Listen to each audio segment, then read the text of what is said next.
elle. Toi, la servante, tu t'habilles en mini-robe pour séduire mon mari, n'est-ce pas? Non, madame. C'est monsieur qui m'a demandé de m'habiller comme ça. Bientôt, elle va te remplacer dans cette maison. Pardon? J'ai dit ce que j'avais à dire. Je te demande pardon, belle maman, d'avoir demandé à ton fils de te mettre dehors pendant le réveillon. Excuse-moi s'il te plaît, j'avais bu le whisky et ça me dérangeait un peu.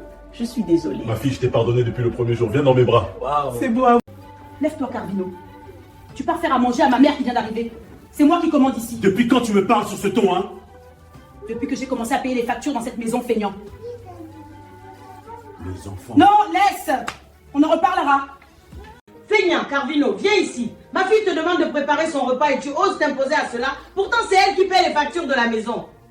Belle-mère, quand j'étais riche, tu m'appelais chaque jour pour l'argent de tes médicaments. Aujourd'hui, tu m'appelles feignant. Tais-toi, Carvino, idiot que tu es. Carvino, mon amour, maintenant que le réveillon est passé, ta mère doit rentrer chez elle. Ma mère? Tu dis celle qui m'a mise au monde? Oui, t'as l'aide-mère qui m'envahit la maison. Lève-toi, tu vas dormir dehors.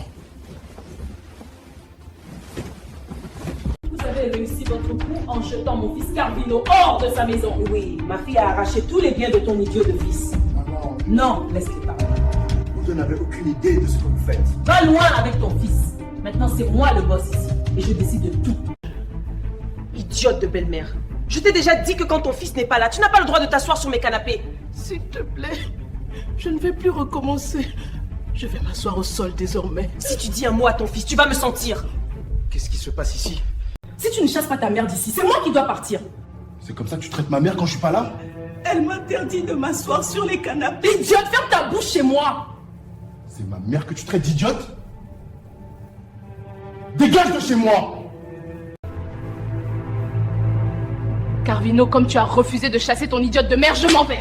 Ne traite plus jamais ma mère d'idiote et ne reviens plus jamais ici. Mon fils, pardonne-la.